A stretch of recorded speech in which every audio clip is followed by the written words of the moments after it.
Ooh, buddy. That episode of Jujutsu Kaisen. Wow. You know, so obviously before the season started, we all kept hearing the hype. The hype that is Jujutsu Kaisen. You know. But, and you know, at first you're kind of like, yeah, it's pretty solid, but let's see where it goes. Dude, that episode 4. Oh man, shit got real in a hurry.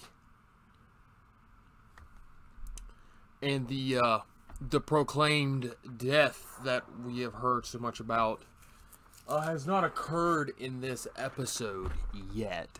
From the previews and everything, it assumes that it will indeed happen in episode 5. And I still stand firmly by my prediction that it is Megumi Fugashura. I think that's how you say his name. Yeah, I still think he's the one that dies. One of two possibilities. I mean, I also made the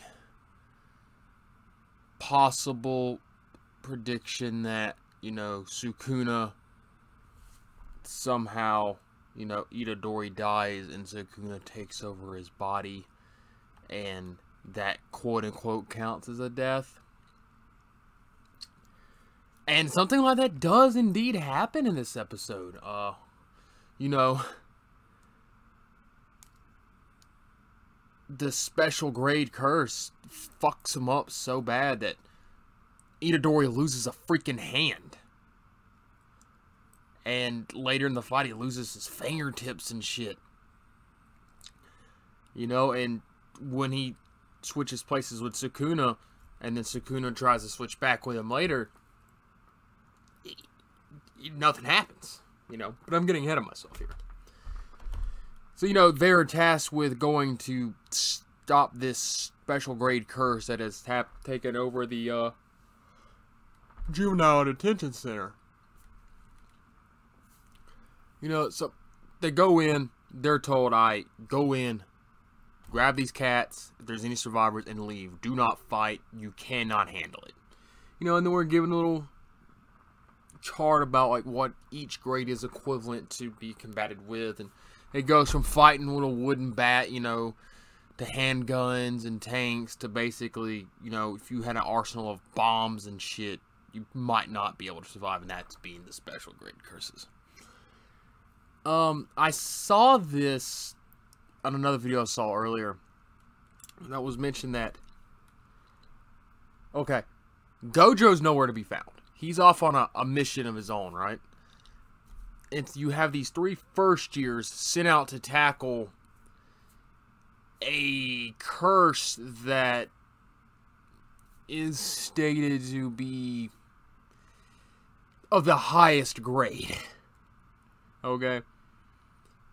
Yeah, you're short-staffed. That's what the excuse is to begin with, but what was said is, this seems a little too convenient, you know?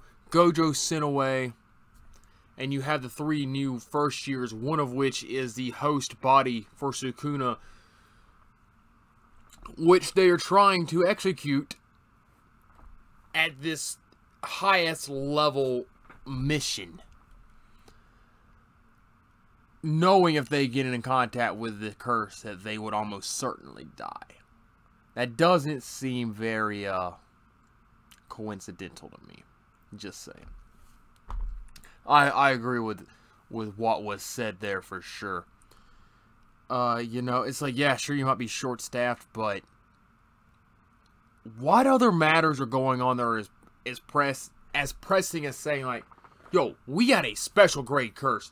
You know, we can send these first years and these other cats out and handle whatever business you other people are doing that ain't so high.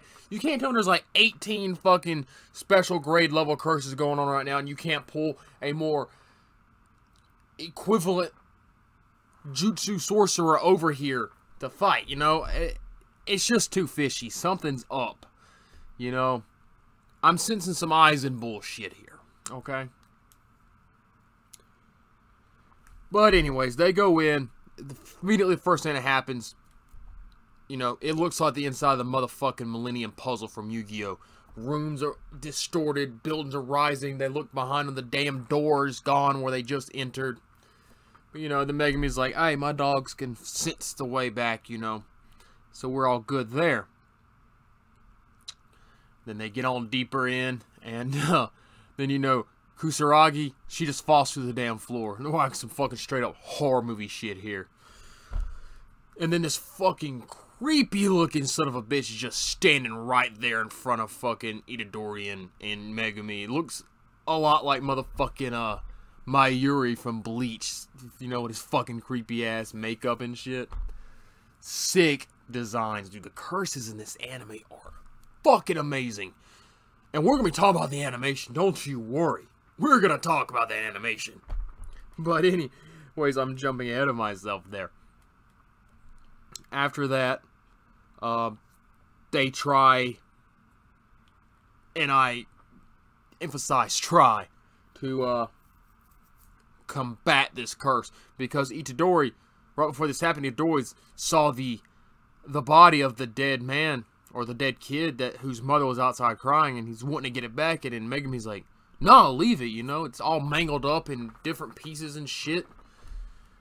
You know, and it's like, two other people got to confirm anyways. You know, he's like, and there's no way for us to get that body out of here if the curse finds us. And those words are true because they can't even touch this thing. He's, as Itadori says, it's literally toying with them. So he tells Megumi, you know, get the fuck out of here, get Kusaragi, and let me know when you're gone, and I'll switch to Sukuna. So, reluctantly, he agrees after just bam, Itadori's hand goes Luke Skywalker, and it's just bleeding the fuck out everywhere. And then they can't even touch it, so Megumi reluctantly leaves. And then Itadori is fighting all over the building trying to stop it. And he shoots out this big energy blast, and Itadori's trying to stop it. And it's a really good, powerful moment because he's like, he finally realizes, you know, fuck this shit, I don't want to fucking die. He's like, I wish I hadn't ate that stupid finger or picked up that stupid object to begin with. I wouldn't be in this damn mess. And that's really cool because it's not your typical shonen protagonist where he's just like, selfishness all the way, I'll die for you. He's like, nah, fuck this shit, fam. I don't want to die. I like it. It's a changing of, I don't want to say the guard, but it is a changing of norms so far with Shonen Jump, you know. And obviously you can attribute a lot of that to the success of Demon Slayer, you know, where they're clearly becoming slightly more comfortable with taking these darker risks. I mean, just look at this and Chainsaw Man are two very dark things right now, and Black Clover is even getting pretty dark, so. And we've seen how dark My Hero has been as of late, too. But, you know, we switch. Kusaragi, she's down to her last nail. She's got these creepy-ass baby-face dolls all around her. She's down to her last nail. She's like, well, I'm fucked. And then she's sitting there about to get eaten by one of these curses when Megumi comes in and rescues her. And then they bounce. And then they send the signal to Itadori, and that's when he switches with Sukuna. At least he tries to. You know, Sukuna's like, fuck you, dog. You switch with me, first thing I'm doing is I'm getting that hot bitch, Kusaragi. I'm fucking that bitch up. And then I'm going after your boy Megumi, and I'm gonna kill his ass too, bitch. He's like, yeah, you know, just because you got some fingers here, there's plenty of others around. Just because you die don't mean shit. But, you know, he gets him out, and then basically Itadori forces Sukuna to switch with him, and then this is where shit gets real, okay? I'm like, we knew Sukuna was pretty OP, or at least we were told and led to believe he was, but holy shit, this dude is a flippin' monster, and I mean that literally and figuratively. I mean, earlier, you know, Megumi and Itadori couldn't even touch this cat. Getting their fucking hands and fingers and shit cut off. People's body parts and limbs being sprung all over the place.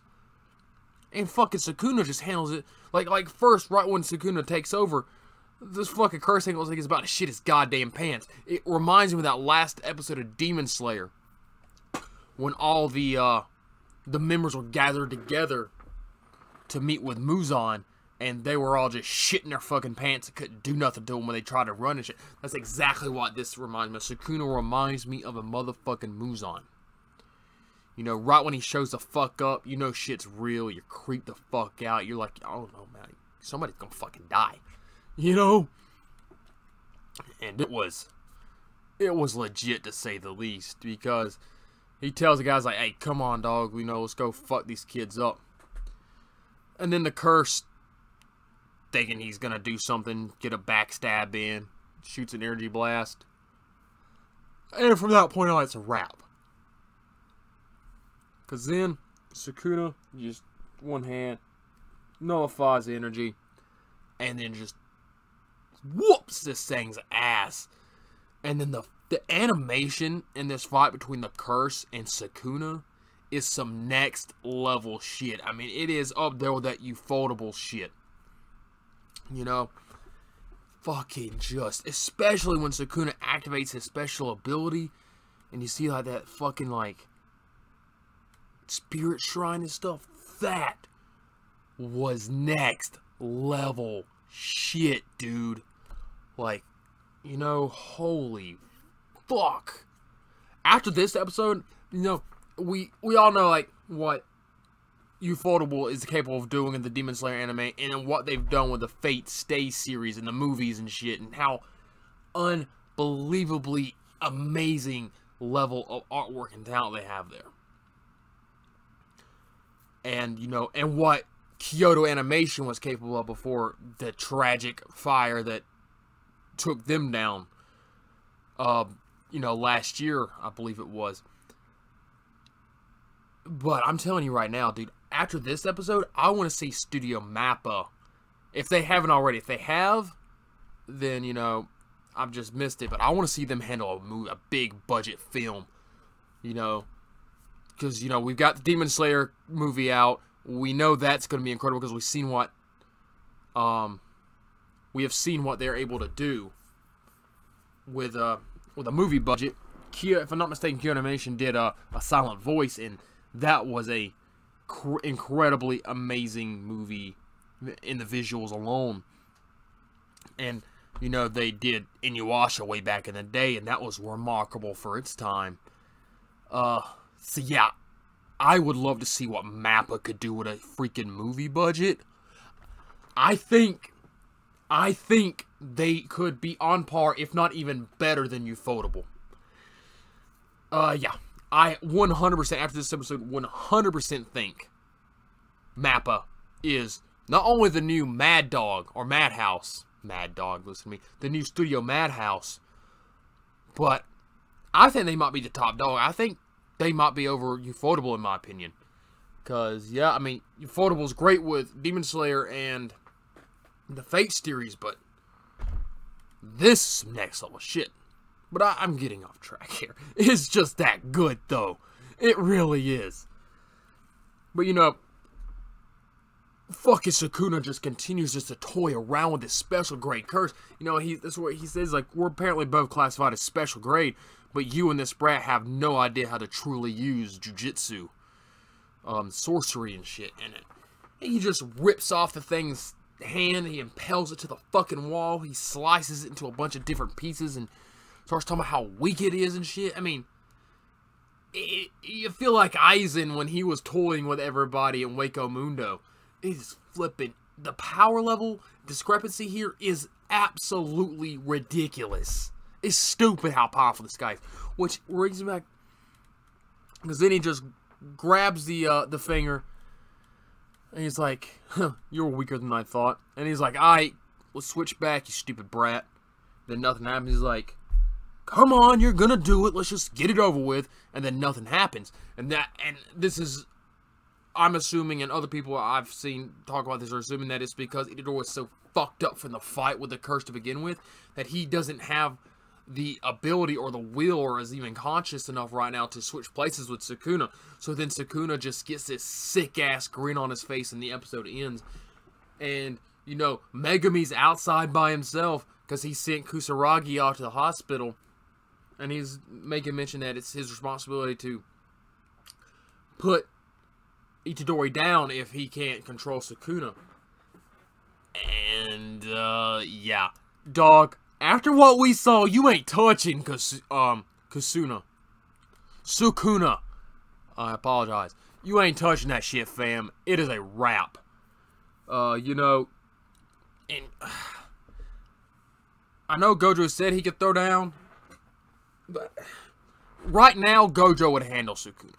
But I don't know if even Gojo, I have to say, I don't know how powerful Gojo is at full power. But Sukuna full power, I shudder to think what he could do to these people.